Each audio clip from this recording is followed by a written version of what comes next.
So this girl kept telling me that I had to meet her brother. And I had a boyfriend like right after I started school there. Broke up with him. Then I was kind of seeing someone else. And anyhow, this girl, she was wild. And but I really liked her. She was 2 years older than me. Prettiest girl in the high school. So pretty. And I loved her. She was the nicest girl. But she was wacky and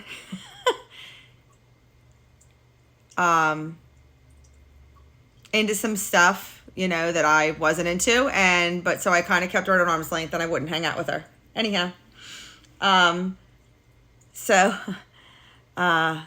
it's my birthday and I turned 16 and I have my friends over, my boyfriend over, and I snuck out and got stoned.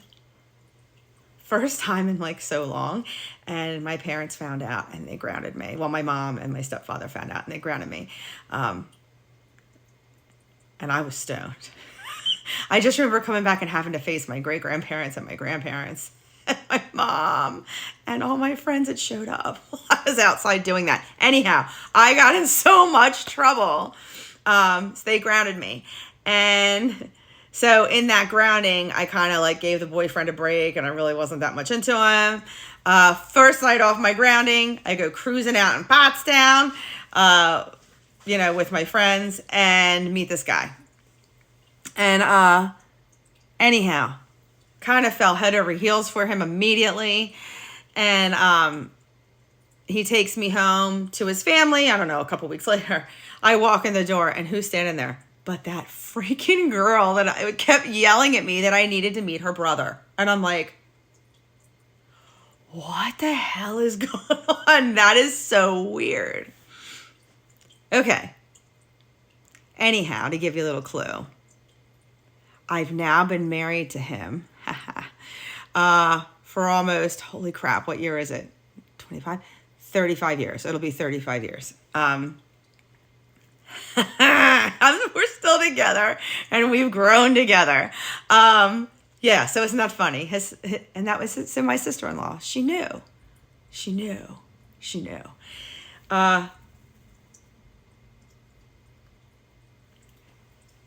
You know how they say there's people that teach you lessons in life? She's definitely one of those people for me. And we'll get into her more later.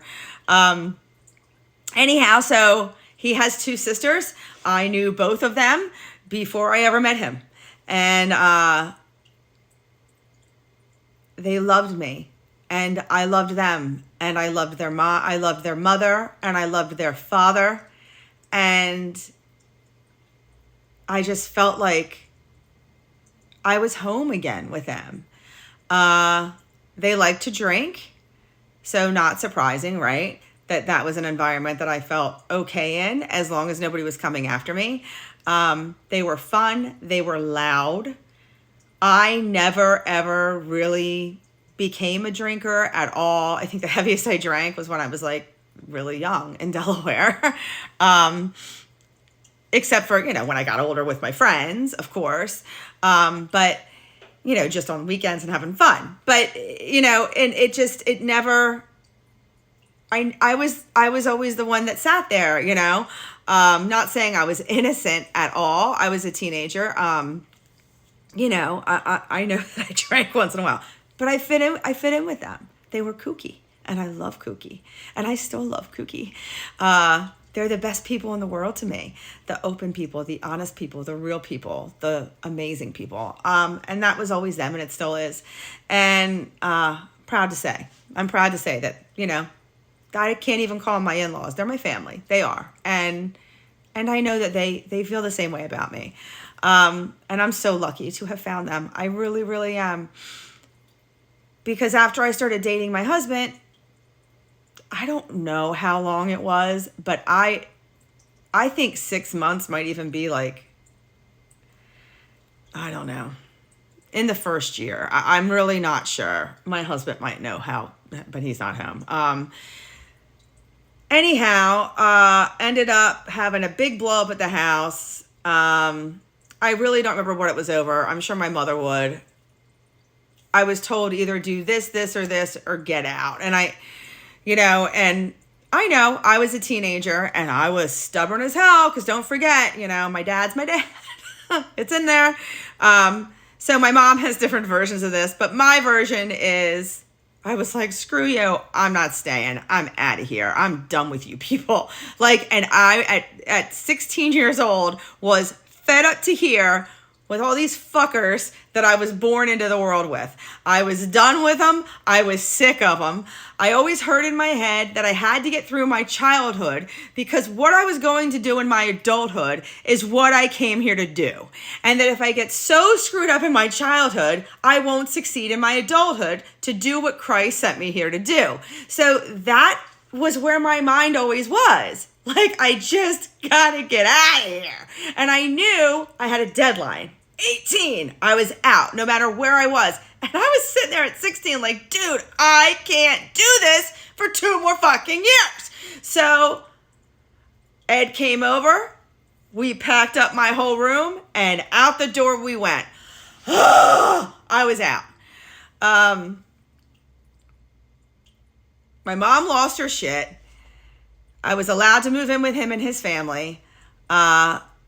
I will thank God every day for them. They saved my ass. They put me in a sling for 2 years. That because of them, I was able to get my head together. I was able to get my plans together. I was able kind of to try to figure out what the hell I was doing, even though I never did. But it gave me time to know, okay, dude, you've always known you've been alone. You've always known you've been alone in this. You've always known. Now, you can't rely on anyone. Before you had somebody feeding you, before you had somebody, you know what I mean? There was laundry soap, there was, there was shit. There was, you weren't doing that, right?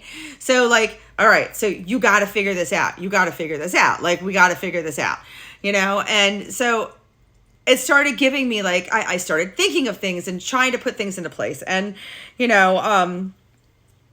graduated high school, got a job, couldn't stand it, started waitressing. And I loved waited tables, did fine dining waitressing for years. I worked at Lulu Wellington's and King of Prussia.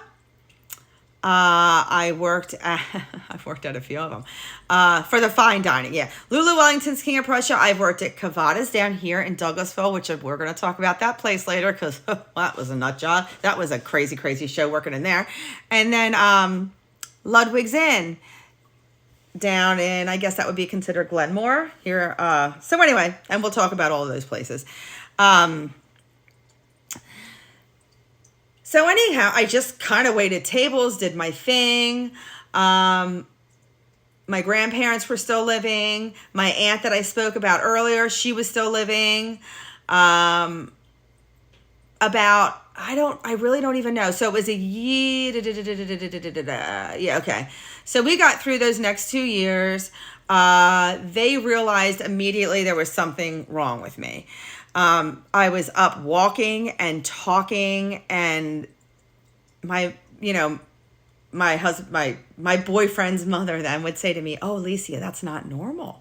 All that walking and talking up in that hallway." And and they'd laugh at me.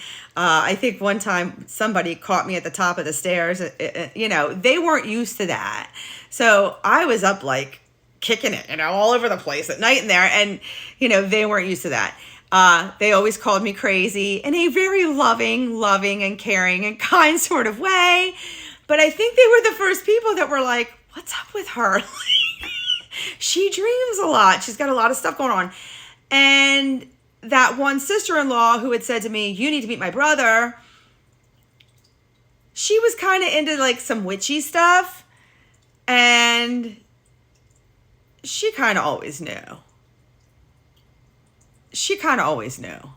And I will always, to the day I die, and I'm sure for eternity, have a deep respect for her. She always knew. And I bet my other sister-in-law, she knows also. When I came out with all of this, it didn't shock them in any sort of way, shape, or form. They are my family. They knew.